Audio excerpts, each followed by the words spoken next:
everyone, my name is Karen, this is my channel Rather Be Reading, and today I'm bringing to you a recent reads video.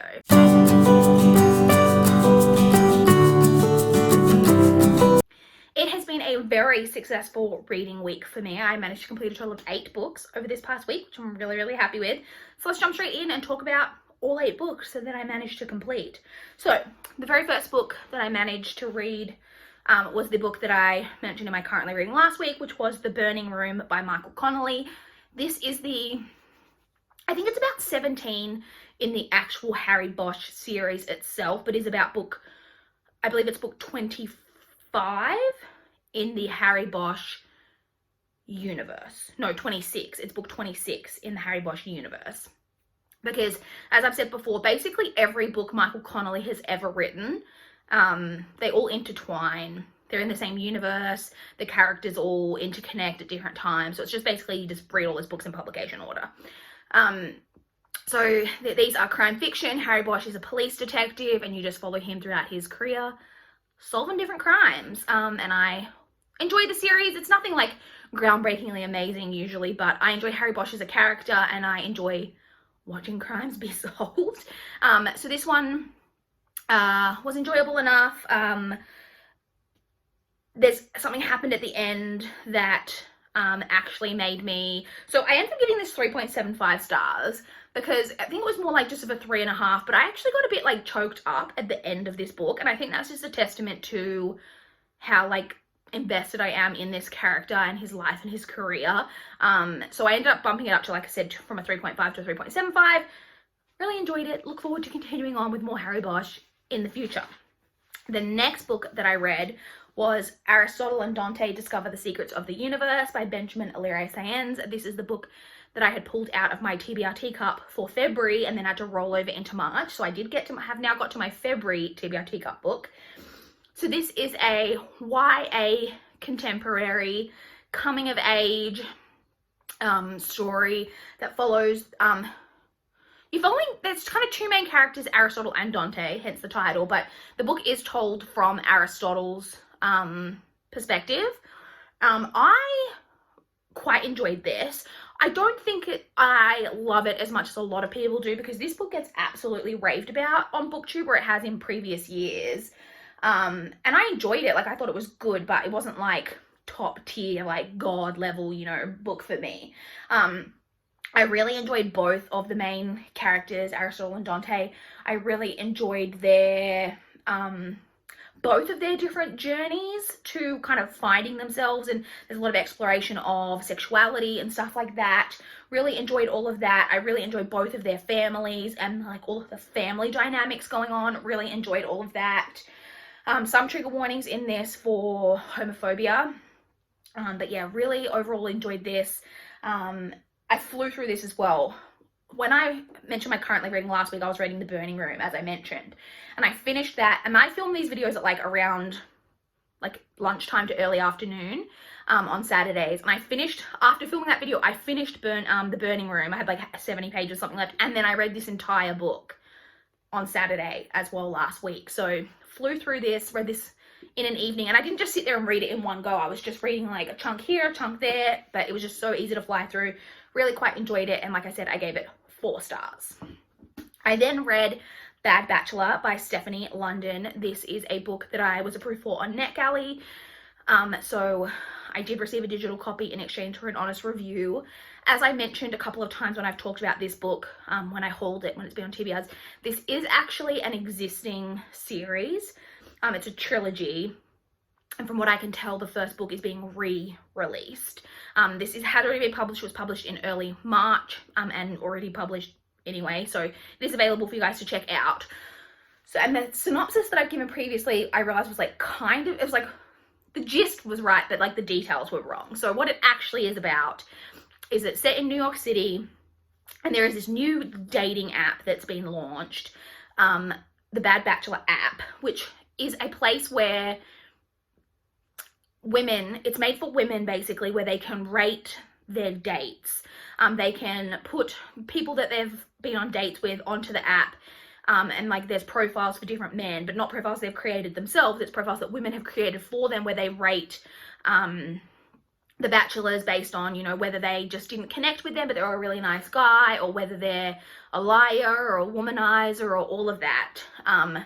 And the main male character of this is like the most notorious bad bachelor from this new app, because he's got a lot of women who are scorned because he is a purely, you know, one night stand or like purely sexual relationship person, not interested in a relationship. And so there's a lot of women who have been upset by that, and so he has a really like terrible rating on this site. But his job is in PR, and this like there's a lot of articles being written about him, and there's a lot going on because of his status on this new like dating app. And so he's having a lot of problems with his image, and then he gets involved. His company is doing some pro bono work for this small library in Brooklyn, and the main female character works at that library, and they get involved with each other through that. I enjoyed this. I enjoyed it more than I thought that I would. I requested it from NetGuys. It's not like I didn't think I would like it, but I did quite enjoy it. It probably would have been almost like a 4-star romance for me, except I do think that it had a little bit of a tendency to fall into the not like other girls trope. Darcy, the main female character, is got a lot of tattoos and it's like a little bit goth almost, and there's a couple of different sentences said by her in particular at different times of like really like othering herself, that she's so different from like other girls, and that put me off a little bit. But for the main part, it was pretty enjoyable. I liked the hate to love trope. It's very much a hate to love trope. Yeah, overall it was enjoyable. Like I said, I ended up giving it 3.5 stars. Next, I finished the audiobook of Darius the Great Is Not Okay by Ajib Karam. This is a YA, another kind of YA coming of age, like finding yourself type of story. We're following the main character Darius, whose family are living in America, but his mother is Persian, from Iran, and so he and his younger sister and his parents are traveling from America to Iran to spend some time there, as his mother's father, his grandfather, is basically quite sick, and they know he's going to be dying soon, so they're kind of making this trip to Iran so they can see him before he passes. And Darius, living in America, is really struggling. He suffers with depression. He doesn't have very many friends, and just like he feels a lot of pressure from his dad, because his dad also suffers with depression, and there's a lot of pressure in that. He also is overweight, and there's a lot of like kind of discussion of that in there, that his dad doesn't like that he's overweight. So kind of trigger warnings for that type of discussion as well in this one, and for depression. And so when he travels to Iran, he actually makes a friend when he's in Iran, and it's just kind of all about the like coming of age story of that, of him like really kind of discovering a part of his culture that he kind of knew a bit about but had never really connected to in the way he does when he's there, and connecting with relatives in a different culture who speak a different language, and all of that type of thing. I enjoyed this. I didn't connect to it quite the way that I wanted to, because I think the first part of the story for me I found a little bit meandering. There's a lot of stuff like you're just kind of in Darius's head and Darius's life, and you're just kind of plodding along, and it wasn't overly engaging. But I did really like the look at depression, and I liked the relationships and all of that, and I think it's a good book that I would definitely recommend picking up, and I ended up giving it 3.5 stars. I then read Carry On by Rainbow Rowell. This is I feel like I butcher the way to describe what this book is. So Rainbow Rowell wrote, that is a tongue twister.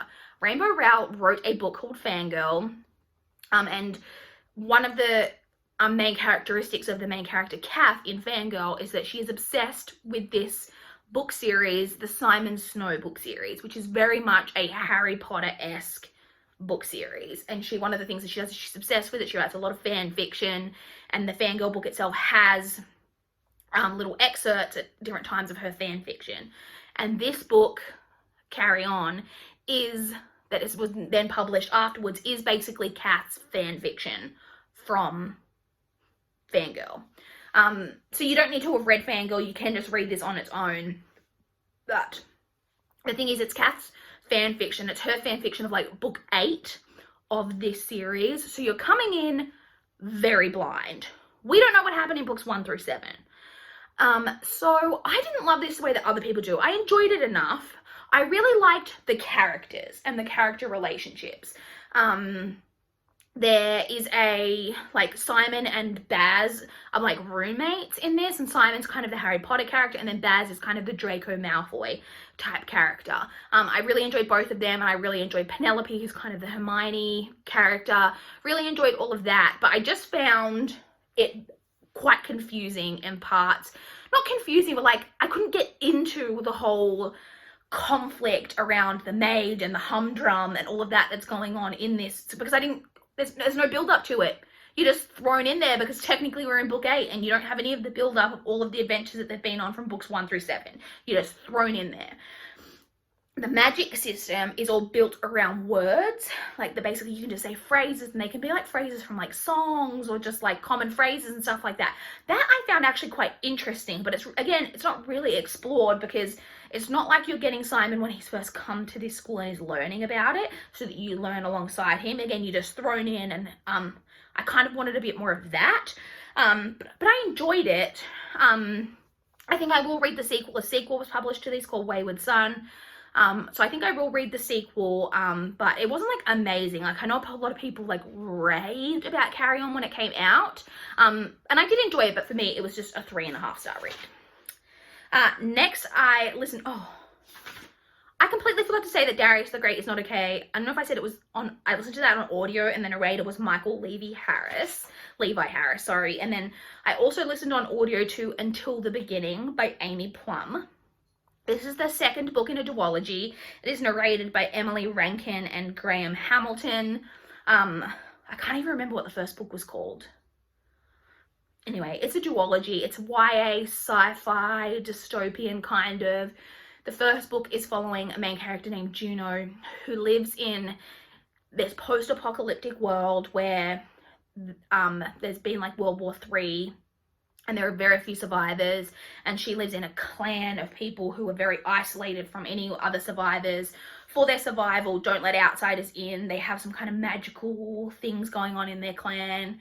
And one day she's out hunting, and when she returns to the clan, there's signs of a disturbance and all that, and her whole clan is gone. So she goes on a mission to try find them, to then, lo and behold, and this isn't a spoiler, World War III didn't happen. That's not a thing. The world is carrying on as normal, and they've just been living in this isolated community for unknown reasons. Obviously, she's been lied to. So the world is carrying on as normal, and then it's kind of about the adventures that she goes on to try reconnect with her clan, what's happened to them. Like I said, there's some weird magically sci-fi weirdness kind of going on. I didn't love the first book. I gave it just 3 stars. And then this book I enjoyed even less.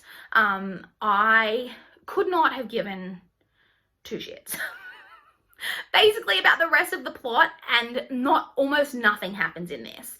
I flew through this as well. I listened to it on audio. It's only an 8.5-hour audiobook. I was listening on like 2.5 speed, so I got through this in like 3-4 hours. But it was like nothing was happening for so much of the book. Again, there's a romance in this that I just don't really enjoy the romance. And yeah, I just was just like didn't care. And like as the story went on, I was just like, okay. And then I finished it and I was like, well, that's another duology done. But I really just didn't care about the story, if I'm being honest. So in the end, I gave the second one 2.5 stars. I then read a novella, which is Switchblade by Michael Connolly. So this book actually comes before The Burning Room, and I realized when I was looking up the series when I was reading that book that I'd missed a novella that came before. And my library had the ebook, so I just quickly got the ebook out. It was only like a 32-page ebook, so I flew through this in like 10 minutes. And I didn't like it. I read a bunch of reviews and no one else said this, but this didn't feel like it was written by Michael Connolly.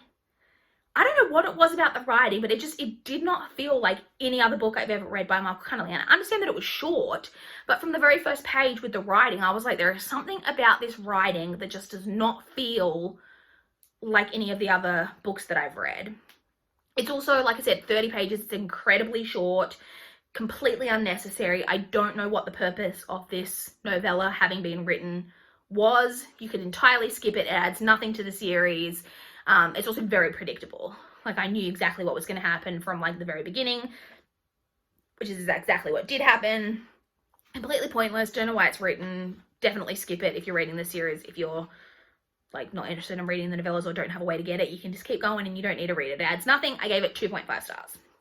And the final book that I read this past week was Illuminate by Amy Kaufman and Jay Kristoff. I finally started this beast of a book and this series. So I was buddy reading this with Michelle, different Michelle to who I was buddy reading with recently for Middlemarch. This is a different Michelle who's not on BookTube. And this is the first book in the Illuminate files. It is a sci-fi series, and you're basically, the book is set up in all multimedia like format. You've got like interview, like transcripts and like transcripts that have been written up of like some surveillance footage and like IM conversations that have been pulled out, and it's all basically a file that has been put together of what happened on, there was like a planet that, because this is set in the future in like 2575, yeah, 2575, and set in the future, and they're on this planet, and the planet is attacked, and then everyone that's kind of is managed to be saved from this planet that they're on that was attacked is basically taken onto like 2 different ships, and then a whole bunch of stuff goes down on the ships, and it's basically just the file on what happened on those 2 files. And it's all kind of set around the story kind of mainly of Katie and Ezra, who are a couple, an existing couple, like pre-existing the start of this, that broke up on like the day before, like the day of, that everything that went down there from Carenza and like got saved onto like the ships, and they had broken up on the day of, and you're seeing this kind of through their story. Sci-fi is one of my least read genres, and I don't know why, because whenever I pick it up I really enjoy it, this included. I thought that there was a lot about this that was really genius. This is like a 600-page book, but because it's written in the multimedia style, and you get some pages that's just, you know, like countdown, or like pictures or like schematics of like the different ships. I'm trying to find one that I could show you. Like schematics of ships, and then there's like a few like chunks of pages that are like the survivor list, or the list of people who were killed on the ship, which you kind of just skim through because you don't know who any of these people are, so you don't need to read like every name on this list of people that have died, of people you don't know. So it's very quick to fly through.